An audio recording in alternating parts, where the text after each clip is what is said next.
أعوذ بالله من الشيطان الرجيم. بسم الله الرحمن الرحيم. يا أيها الذين آمنوا لا تقتلوا الصيد وأنتم حرم، ومن قتله منكم متعمدا فجزاء مثل ما قتل من النعم يحكم به ذوى عدل منكم هديا بالغ الكعبة أو كفارة طعام مساكين أو عدل ذلك صياما. مخکې آیت مبارکه کې وفرمایل چې د احرام په حالت کې تاسو ښکار مه کوئ، د حرم په حدودو کې ښکار مه کوئ. دې بیا وفرمایل څوک چې په احرام کې او د حرم په حدودو کې ښکار کوي د هغو دپاره سزا ده. دې آیت کې د هغې دنیاوي سزا یعنی د کفارې حکم بیانوي. فرمای یا ایها الذین آمنو، اے مومنانو، لا تقتلوا الصید، تاسو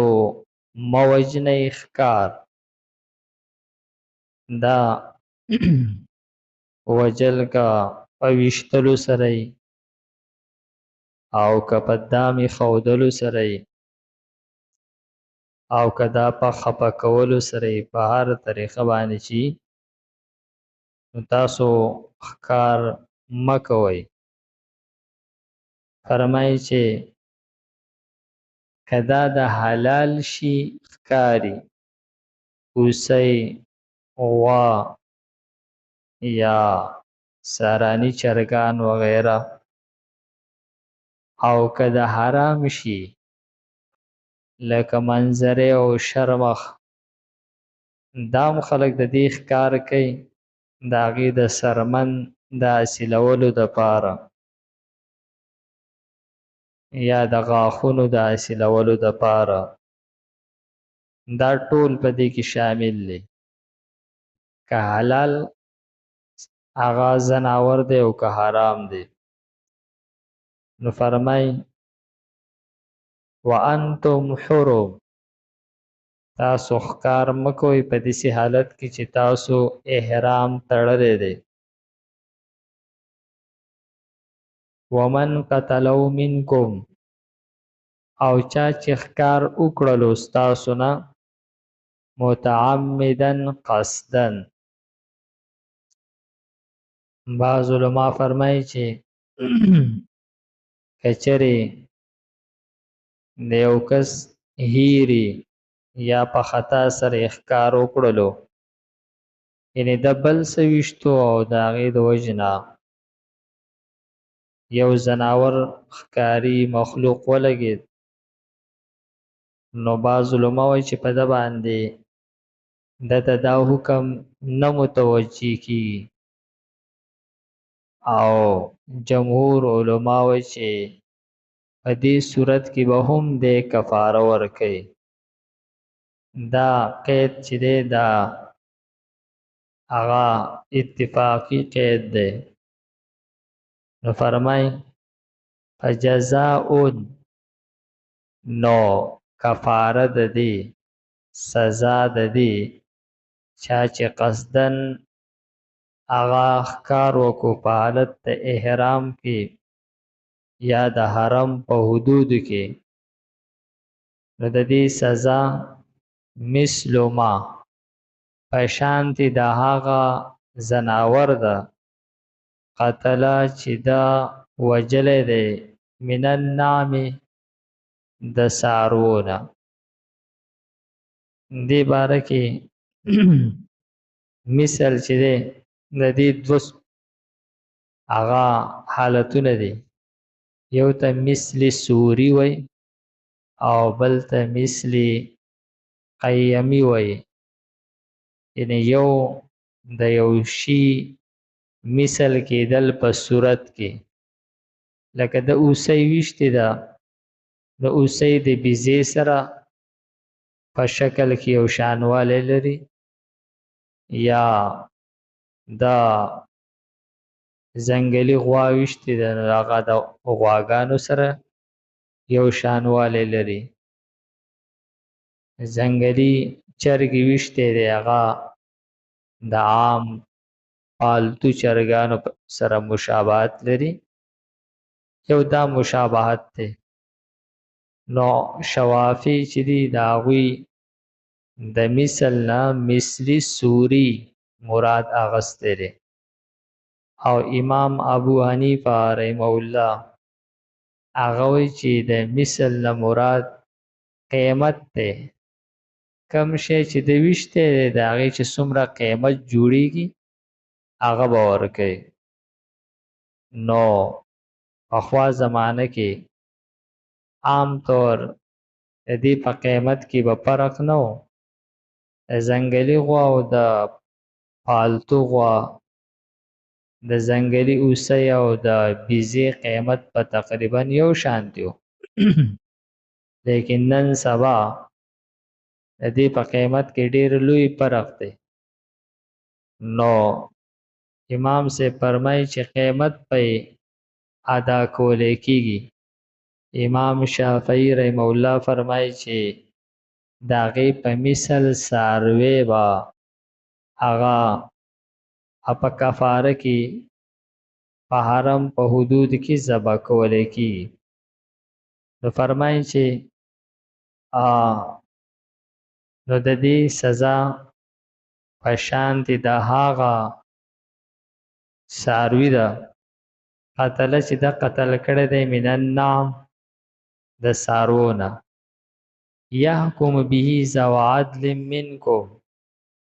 فیصله به کوي په دې باندې دوا عادلان کسان دی به خپل دا فیصله نه کوي ورنه دی به بیا وایي چې یاره دا ځنګلي غوا چې ده خو د چرګ برابر ده نو فرمایي چې د خبرې اعتبار به نه وي د دوو عادلان داسې کسان چې هغوی ته د دې تجربه معلوماتي د هغو نه به تپوس کوي هغه به دا فیصله کوي چې دا شی چې د ښکار کړی دی د دې قیمت څومره دی یا دا د کم څاروي سره مشابهت لري نو فرمایي هدین دا هدیه ده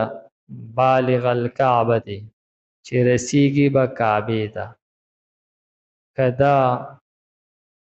د دغه ښکار شوي څاروي په بدل کې څاروی واغستو نو هغه به حرم ته لیږي هلته کې به ذبح کېږي او که دا د هغې قیمت ولګو نو په هغه قیمت چې څومره څاروي کېدل هغه څاروي به حرم شریف ته لیږي او هلته کې به هغه ذبح کېږي او په مسکینانو به تقسیمولی کېږي او کفارتن طعام مساکین یا به دې کفاره ورکوي مسکینانو ته د خوراک ورکولو د هغه ښکار قیمت در راویستو دای چې هر څومره قیمت راغی نو په هغې باندې به دی غنم والي او نیم سا غنم به یو مسکین له ورکوي چې په هغې هر څومره غنم شوي دي دغه غنم به په مسکینانو باندې تقسیموي دا دویم صورت دی او عدل ذلک صیاما یا د دې نه چې څومره روجې جوړېدي هغه به نیسي لکه دا د هغې په قیمت باندې غنم واغستل نو هغه غنم به دی حساب یعنې په هغې چې څومره غنم کېږي که فرض کړه دړی غنم دی نو دی به نیم سا چې دی 2 کیلو په دې باندې به یو روژه راځي. نو که دړۍ غنمي نو 2 کیلو او 2 کیلو 2 روژې شولې او دا 1 کیلو پاتې کېږي، په دې کې به هم یو روژه ونیسي نو 3 روژې او به د راځي. نو دغه شانتي چې څومره غنم جوړېدل نو د 2 کیلو په حساب سره به دی یو روژه نیسي. بعض علما دې باره کې فرمایي چې دا ترتیب اختیاري دی، په دې ټولو کې چې دی کومه طریقه غواړي هغه کولی شي. جمهور علما وایي چې لاول به دی د دې اول صورت کوشش کوي، که دا د ده په وس کې نه نو بیا دا دویم صورت اختیارولی شي، او که دغه په وس کې نه وه نو بیا به دا دریم صورت اختیاروي. لیذوق وبال امره،